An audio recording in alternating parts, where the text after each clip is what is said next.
For this panel, we've kind of chosen a very broad topic, which is what's wrong in the music industry overall. And I think we can talk for ages with that. We're not going to give majestic solutions by the end. However, we have a very special selection of guests, local, from the US, and from the UK. So basically, you can say it's from the two best countries in the world for the creative industries, whether it's music, movies, or anything else. And we also have representatives from Albania, which is me and Baken, to give our perspective and kind of get into a middle ground of what we can learn from you and some predictions of where do you expect that the world is going and how we can kind of avoid the same mistakes, is the idea. So I'd like to start off with everybody, if you can give me a quick introduction of yourselves. What do you do? What is your goal here at Muse-X? Or anything that you'd like to share to give a bit more context to the people. Let's start with Boko to my left.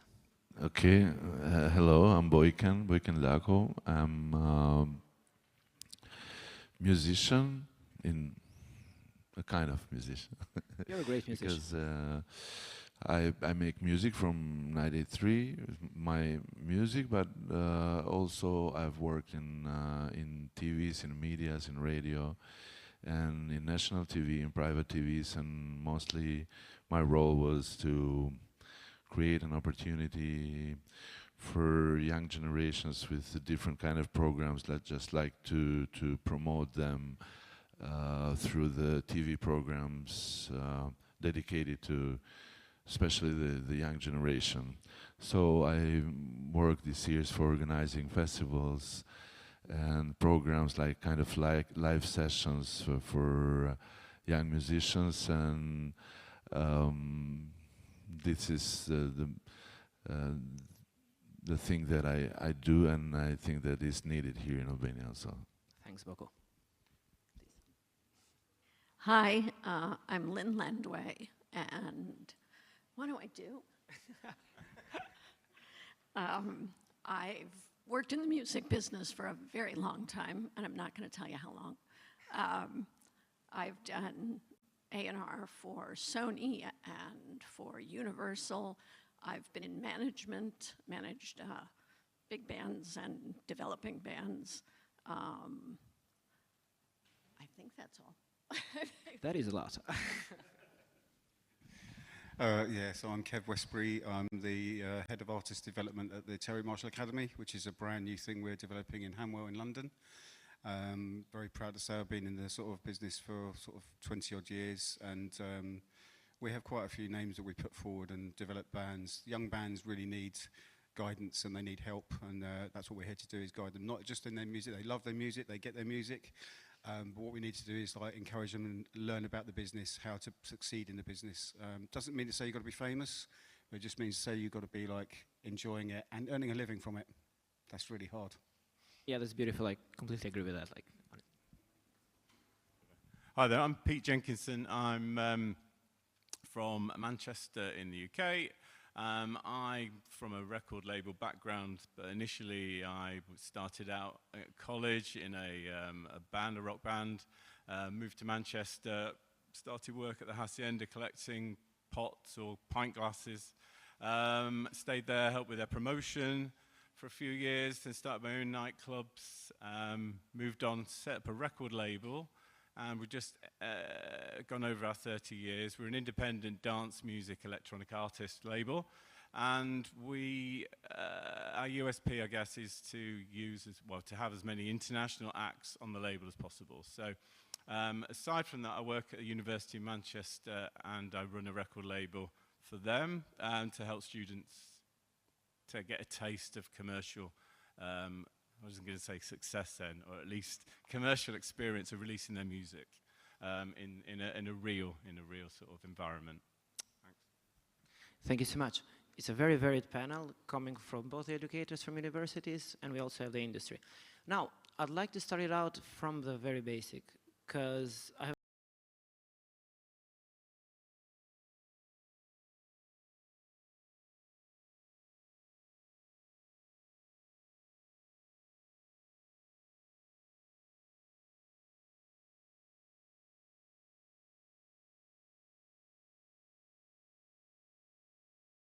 sign has changed, like what you look for in a band to get signed has changed.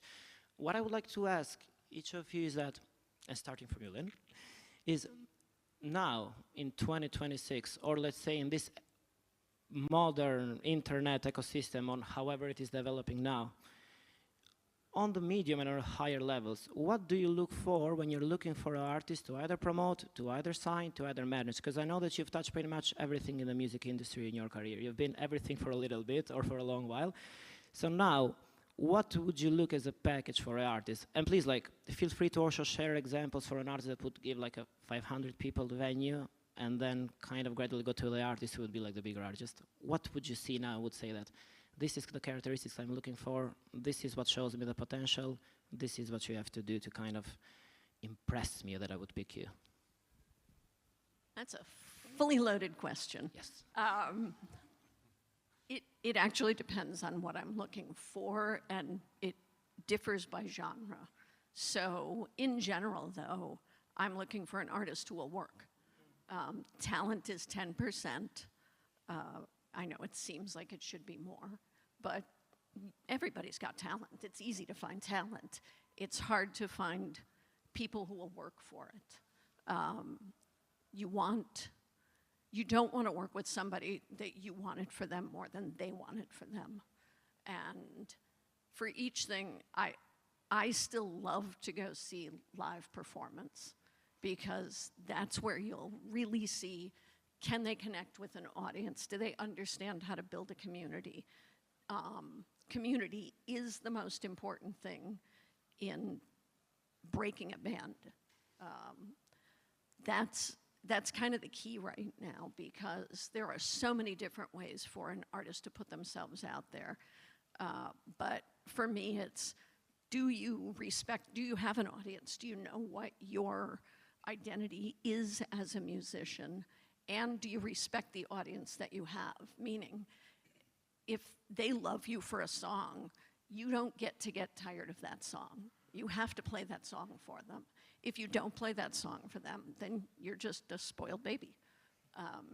So for me, those are the keys. For labels, they're out of the artist development business. So there's a lot that an artist has to do on their own. They have to figure out their identity. They have to start making inroads to creating that community, because labels now, they've cut their staffs, they don't have enough marketing people, they don't have enough publicity people. Many labels don't even know how to break an artist that hasn't already started doing the work. Thank you for that, and this gets us to a very interesting point. And also, by the way, I forgot something. I actually forgot to introduce myself to leave more space to the artist. I'm Altincione. I'm here helping organize the Muse-X Conference. I have a band in London, a band here in Albania. I run the British Albanian Culture and Arts Association. I'm the chairperson organization. We organize cultural events between London and Albania.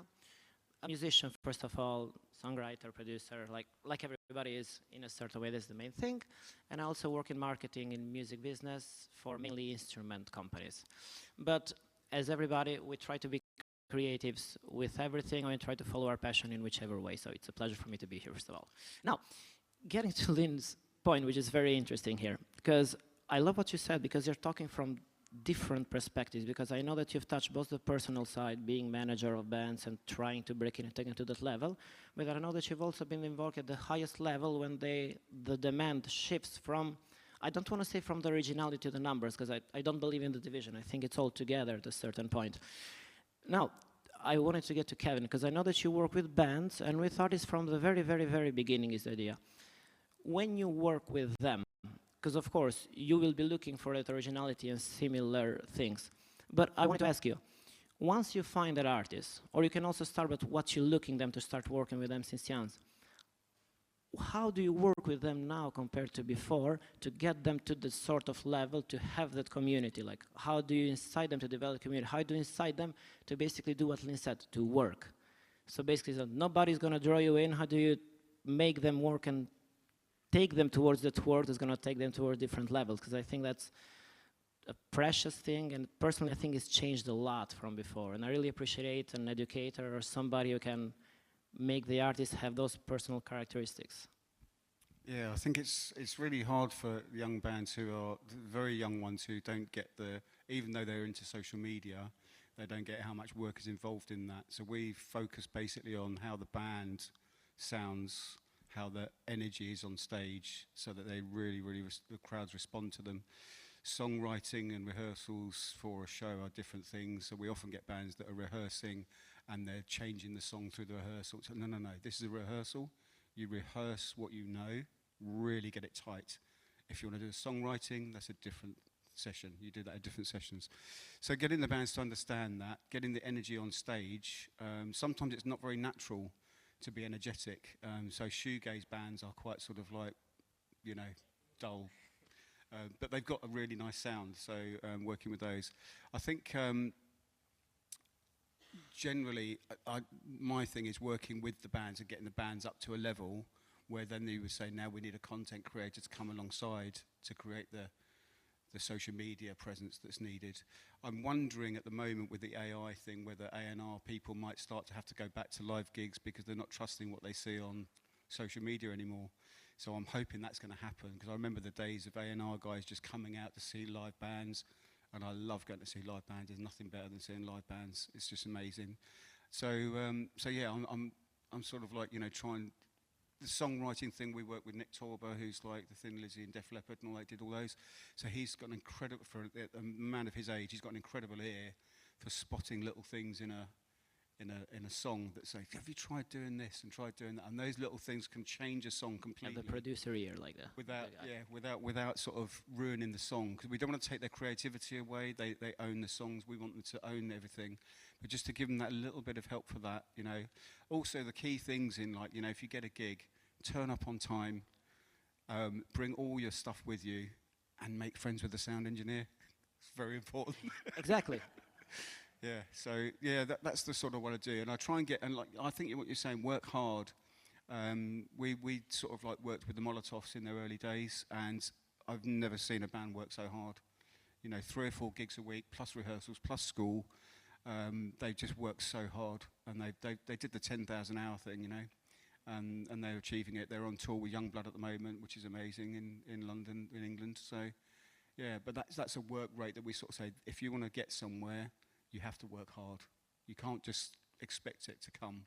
I mean, if you're very lucky, one of our guys just backed Muse at the Brixton Academy after doing 3 gigs with his new band. So something happened there. That's very lucky. That's not the usual story. If you want to make it, you have to work hard. Thank you so much, Kevin. And I really appreciate the honesty and feedback on that.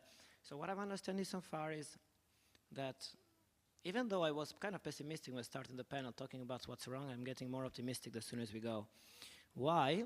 Because I'm kind of hearing that we're getting back to the bands have to have a community, like I guess it was before. Bands have to be great live, bands have to have that originality, and this is words that really like make me feel good. Is that also as a musician myself in London, try to make it with a band and all. As an artist, you have always the doubt of, okay, you're insisting on originality, you're insisting on that, insisting on the community, but you never really understand from an insider perspective, even though you know that you might have something or impressing, where is the point that you're actually doing good or just keeping on going, or are you making a difference? So this feels like reassuring in a way and also inspiring, so thank you. Now, I'd like to get to Pete. Pete is many things in movies and many things in music, but he's foremost a great educator of many generations. Now, I want to get to the point of academia, but not in the formal side of academia, but you are with students that come to uni to improve their career, to get better in production, to get better in the business, to be better at all. So let's assume for a moment that those people who come to you come with a goal of having a career or managing other people's career. Let's say they are halfway there when they come just because they want to do it, this idea. What do you notice, based on what Lynn and Kevin said, that they are missing in the way, or they lack in a certain way that you are trying to put them on the right way? And we can talk also on the academic side of perspective. That's a good question. When the students come to us, and the label's called 1043 Recordings, they are already producers, beat makers, etc. And just before we start, I'd like to point out that I don't think the music industry is broken, it's just different. I think it's, you know, we are in a, you know, it's a very positive sort of outlook, I think. But what I try to give the students is more of a creative outlook, to try and explain that they can do projects. They can think out the box, which, sorry about that phrase. Try and avoid that, but you know what I mean. But they can think of new ideas. Say, for instance, there's a band which isn't on the student label, but they are an Afro house band that I'm working with at the moment, and they don't really have much of a background, so we're trying to build a background with them so that they can tell a story, which is what people can hook onto. And I think it's really important for the students and for everybody to create a bit of a backstory about what they're doing, where they've come from, and what, you know, where they're heading with their music and their career. So we're kind of creating a label imprint for them. You know, it's obviously you can do anything online these days, so we're going to build and paint a big picture around this Afro house band. And they've already started, you know, we filmed them at the college in the studios so that they could apply for festivals. So they had like a little bit of a 3 or 4 track video they could send to promoters and tour agents. And all the while this production is going on, the students are learning what they can do for their own careers. Because I do fear that a lot of them do get a bit obsessed with the sort of the glass ceiling and the algorithmic spike that they're dying to kind of, you know, oh, we've got so many likes, we've got so many shares, and we do try to explain that that's not a basis for a career in the music industry. The main basis is perhaps going out, performing your music, and developing a small audience. And that can be bolstered by your online activity. But really, you know, to echo what everyone's said so far, that you've got to work at it, and you've got to be creative, and you've got to have partnerships, and, you know, get to know the people in the record stores, get to know, you know, locally, regionally, you know, it all spins out like a little bit of a twister, you know. And that's what we're trying to explain to the students. But the online world is kind of denting that a bit, and it's pulling people's focus away from the important aspects of what they should be doing when they're developing their careers.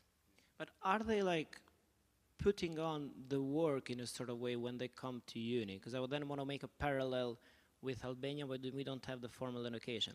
Like, do you kind of have a sort of feeling that sometimes perhaps that people that go to study for the music business, to study music in a sort of way, kind of want to take a shortcut in a sort of way to kind of get the information and not put that hard work in the sort of themselves?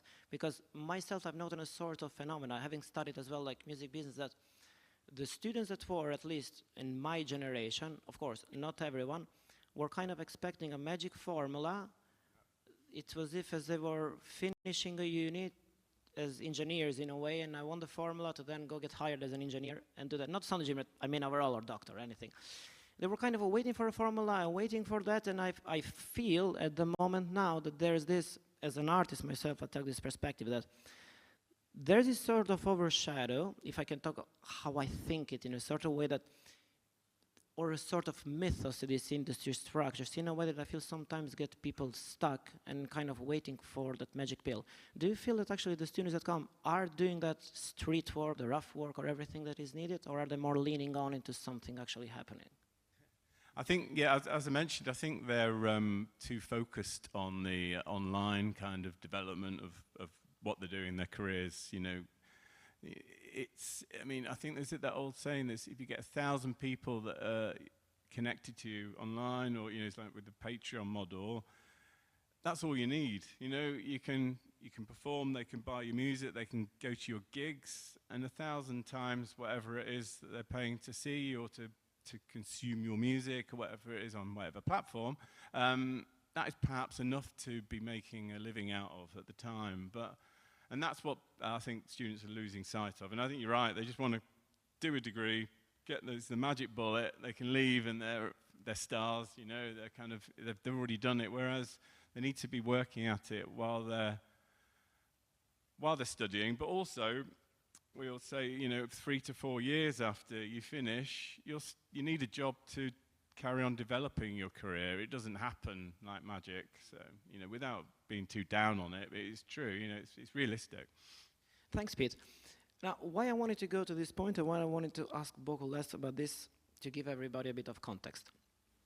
Now, when we're talking about Albania overall, for people who are not from here, or the Balkans or Southeast Europe, call it whatever in a sort of way, is that there's a logic of we don't have infrastructures and everything, which is true, because the size of the market and everything kind of implies the fact that a record label will not have profits, especially the way it is put today, that everything is based on online income mainly.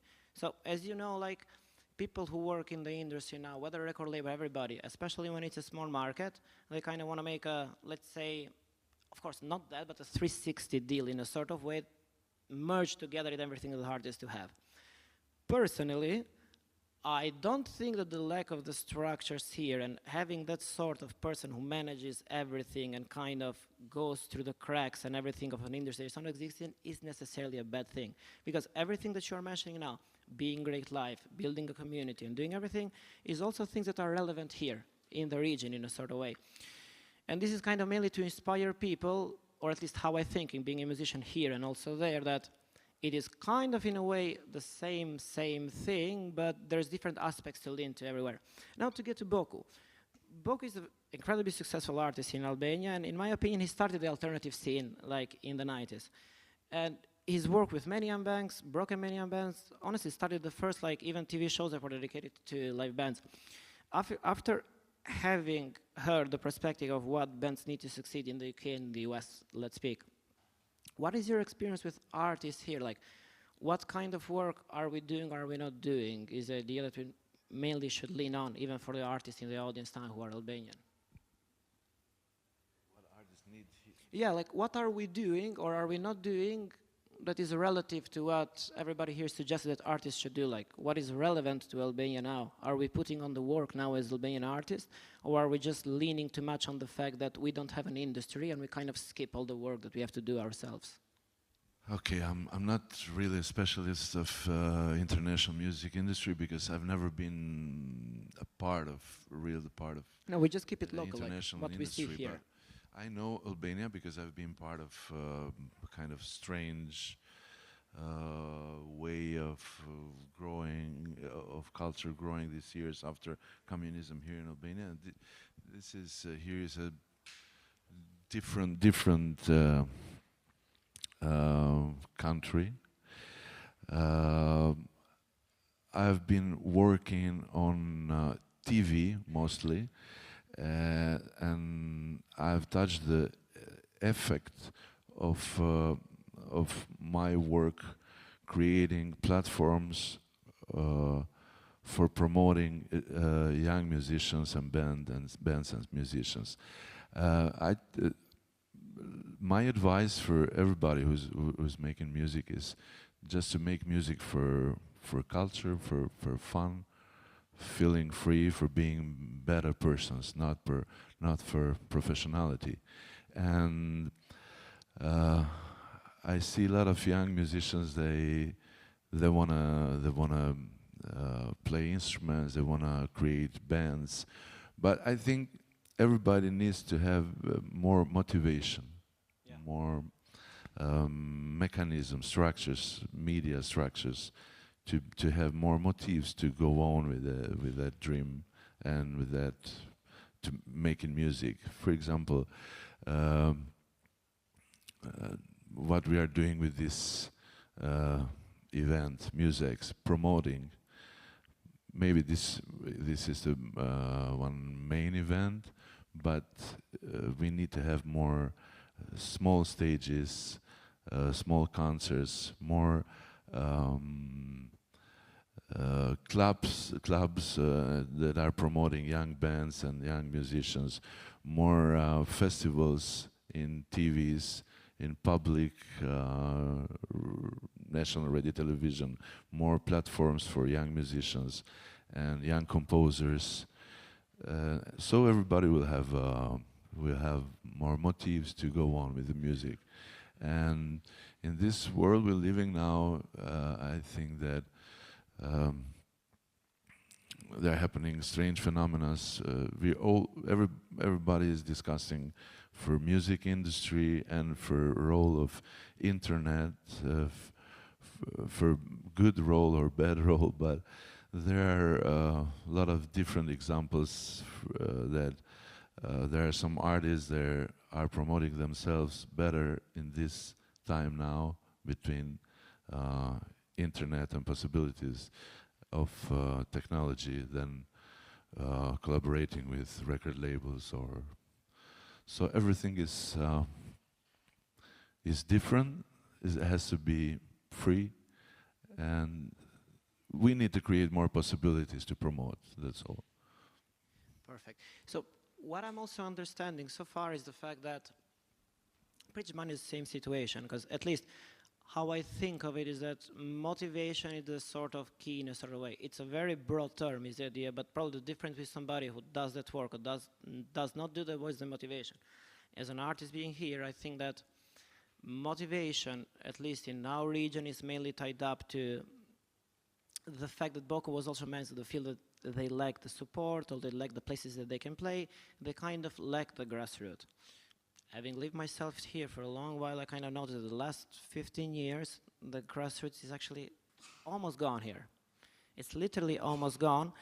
And it's easy for a medium band that can actually be booked on a festival to find gigs here in Albania or in the region, or pretty much everywhere in a sense, but it's so hard for a new band today to kind of have the opportunity to become good because they don't have places to play and to actually experiment.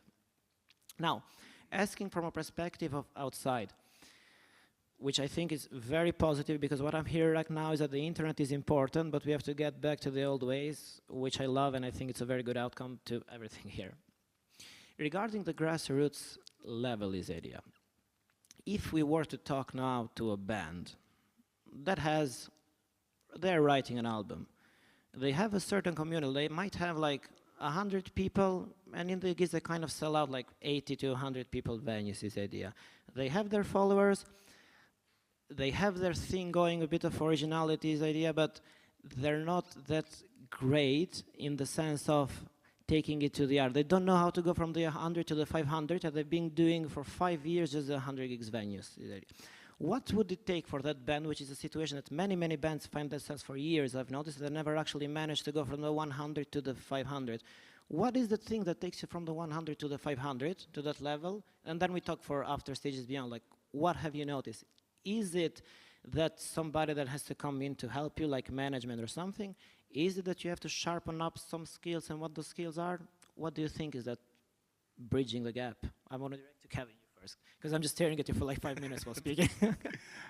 So yeah, I mean, grassroots venues are so important, and they're dying all over England, but new ones are starting to come back in, so we're phoning lots. And we try to do loads of festivals and work with youth stages. We do the High Tide Festival in Twickenham, which when we started there was about 40 people came. Now there's about 3,000 come to that every day. So it's everyone wants to come and see the new bands, the new thing, because they've heard the old stuff. No disrespect to the old guys, because they've got a place, but people are craving for new music. I think a band that's sort of struggling to break that little ceiling going through, it's quite, I've seen, well, I've worked with thousands of bands, and it's like, so seeing them struggling and frustrated about getting through to the next bit, how do we get that thing? It's like, well, one of the things I suggest they do is they get one of their mates to come to a gig with them, and they sit on the side with their set list, and they watch the crowd. And when they're doing the crowd, they mark each song out of 10. So their friend is there, supporting the band in that way. They see the crowd reactions to each of those songs, and each gig they do, they can change the set list until they've got that perfect 10 set list that the crowd really loves. That's one way of just trying to sort of boost your thing up. I think getting as many gigs as you can, getting opportunities to play in really strange places sometimes, you know, we do some really strange gigs in places, but different people, just building up your following. There's a thing about the internet where you've got, I think one of our girls years ago had 2 million TikTok viewers. So we said, she said, can we come and play? Yeah, come down and play. So we came down and played. We think, this is going to be a sellout. 3 people came. So turning followers into fans is a big thing to do. And you have to turn followers into fans. And I think what you were saying about your backstory, getting them to know you, understand who you are, where you've come from, that's a big part of it, you know. So it's not just about your music. It's about people want to know the intimate details. You've got the geeks out there who sort of like, I want to know everything. I want to know where their birthmarks are, and I want to know when they were born and where they've been in their life. All those things are quite important to sort of relate to. I'm working with a young band at the moment, which is why I'm here. Shall I mention the name? They're called the Cellos. Working with them, it's really good to sort of like see a very young band starting out, and then we're just sort of seeing where they go, and then we're going to start breaking them out in different places and see what they can do. But I think, breaking that into there's bands that I've sort of seen now that have got like maybe 2,000, 3,000 followers, but when they do a gig, maybe 50 will come. And I think also that thing is like changing your set each time, not all the time, but changing your set regularly. Otherwise, people are coming, they know what to expect, they know what to see, they get bored, especially with the attention spans of young people now. It's like, so changing your set every now and again really helps to sort of, oh, they're playing some new songs tonight, and getting that message out there. We're going to do 3 new songs tonight you've never heard before, so if people are fans of bands, they want to come and see them for that. So that's how you can sort of generate a little bit more interest in the band. Perfect. Thank you so much. You touched on a very incredible point, actually. Pete, please continue. Yeah, no, I just want to add that in Manchester, I want to point out that grassroots is something that should be treasured, and for to echo to the Albanian music industry, you need to look after the small venues.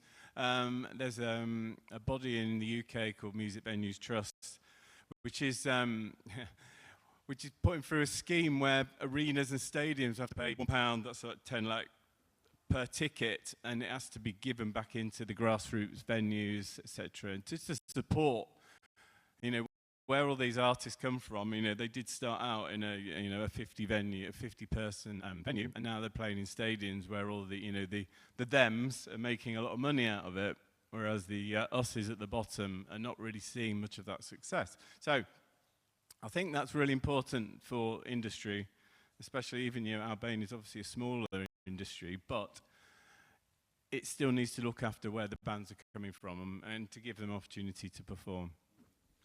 Perfect. Now, I want to direct this question to you, Lynn, but to kind of get it to a different sort of level or perspective. Because we talked about social media, like having the 2 million TikToks and having 3 people show up in the venue.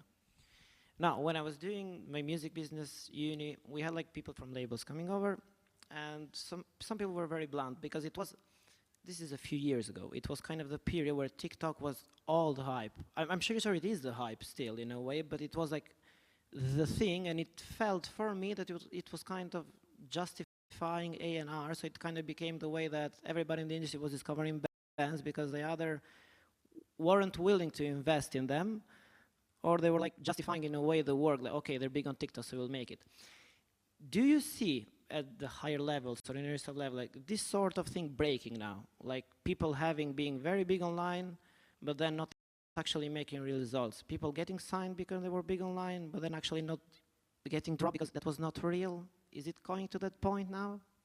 I love this topic, and I love what you guys said. TikTok to Spotify is 0. It's 0, because TikTok, and I hear this all the time from young artists. I say, what's your release plan?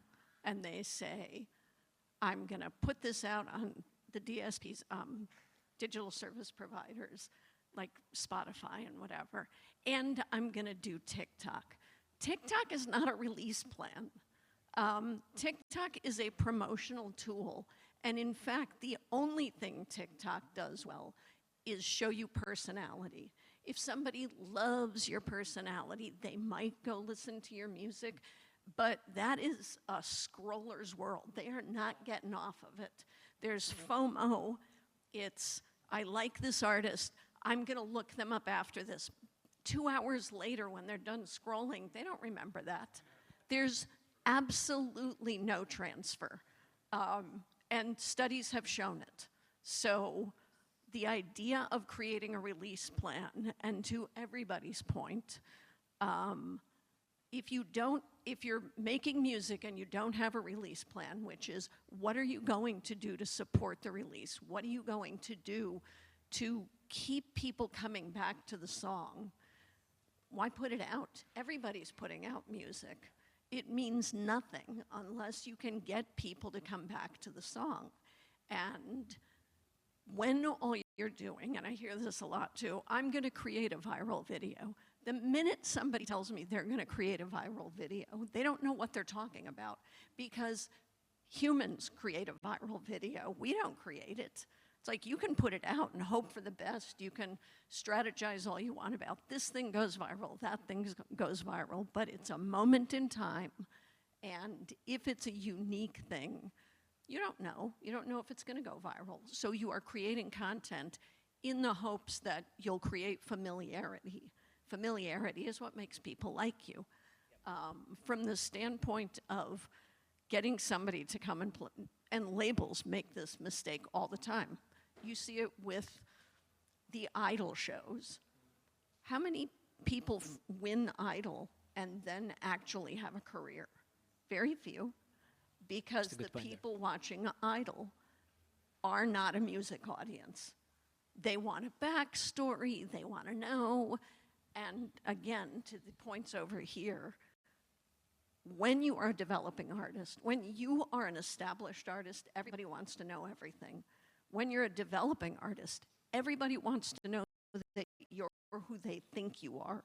So coming up with this whole idea of I'm gonna tell them what toothpaste I use and what I did this morning and who all my friends are and who I'm dating and who I'm not, you are actually creating a barrier to entry, because people want to feel they can fit into your world. And the more information you put out there, the more you're pushing away, like, oh, well, we don't have that in common.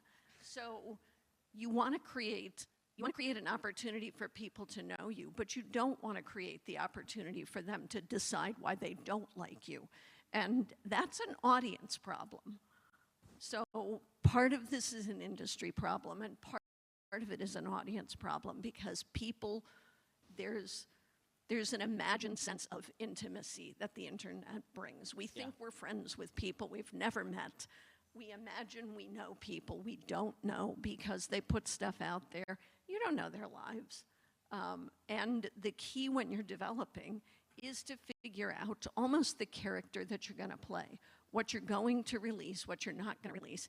And you have to allow people to make your music their music. If they know everything that you're doing online and you release a song, they're gonna hear the song and know who you wrote it about or imagine who you wrote it about. And you want somebody who's listening to hear your song as their song.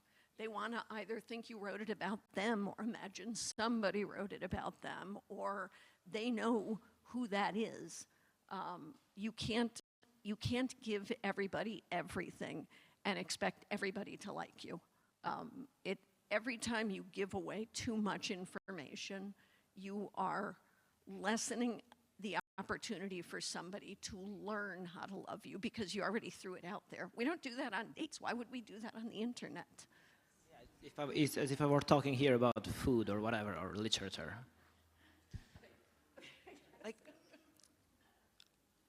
Yes, we're gonna keep it going for 10 more minutes if it's fine, and wrap it up. 2 more minutes? Okay, so one quick question for Boko, and then one question for Pete to wrap it up.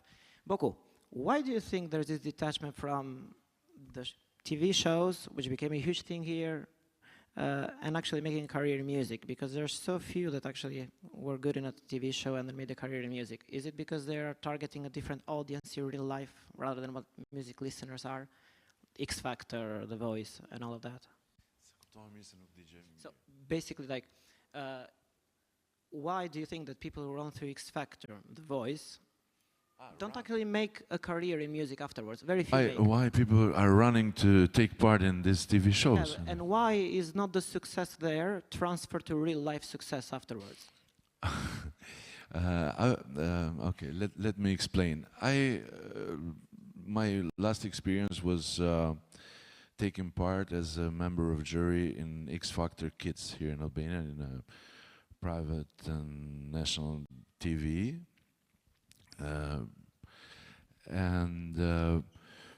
During these last 3 years, I tried to create different kind of platforms or TV programs comparing to X Factor.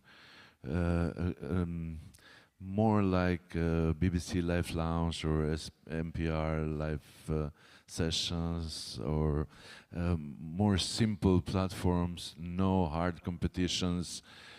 But in TVs they created this kind of style of shows all these years that to be a top program has to have a lot of competition inside. And in the end, everybody, the young guys or musicians that are taking part in this kind of programs, has a chance to be more near to the audience, the public. But I don't think that there are really the good structures and the healthy structures to promote artists. I don't think. I think that this promotion in new technology with TikTok or social networks are some tools plus to promote. But I told you that I've been working in TVs, not in. I've tried to do a kind of record label before, but I don't really know how to do that, and I'm not doing a business and trying to have money back from my work. But I've always have worked like a musician or artist in these kind of structures and TVs, and I believe in all the tools, all the structures, all the institutions working together for a goal to promote good values and young musicians and musicians. So practically, like, it's a good formula to use. You just have to be wise about it when not to lean too much on it, because it's not real. One very, very final thing, just because I don't want to feel bad about it, because I kind of think that when we're talking these panels, because I've known people who've said this to me, they kind of feel that we're leaning too much on rock bands, people who play live and all. So I just want to direct, since you run a record label, Pete, like for electronic music, and also take it a bit to the pop side. If we're talking about an electronic music artist, where the live performance, it's kind of a different sort of environment, I believe. I'm not a DJ myself, so I cannot speak competently about that. Is it valid? Is everything still valid for the electronic music person or the pop star who wants to be the next Ed Sheeran, like that we talked just now? Because I feel sometimes they're kind of like leaning towards the top right away. Just a few words about that, and we'll wrap it up to include everybody.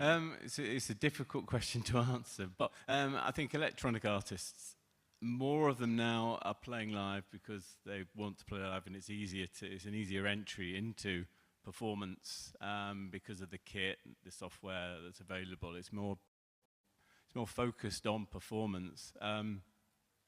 So yes, I would say that. Sorry, you lost me on the question a bit. By the way, Lynn, I love your oversharing online argument. It's good. Too much information can be a barrier. You're right. I totally agree. Just a final word, that if everything like we spoke about live performance, originality is even valid for electronic artists as well, since the live performance setting is different. Yeah, no, I don't think it is as much now for electronic artists. I think that you get the your orbitals, you get top sort of billing at some of the biggest festivals and stadiums with guitar rock bands now. So I don't think there is any barriers to electronic artists, really. I mean, DJs, even so, it's even easier, and they're cheaper to put on at big stadiums and arenas and festivals. So yeah, I think it's probably easier for electronic acts and DJs to kind of get up on the trajectory of performance. Yeah. Thank you so much. We're going to wrap it up with this one to leave space for the other panel. Guys, it was a pleasure. It was fun. Let's keep the chat.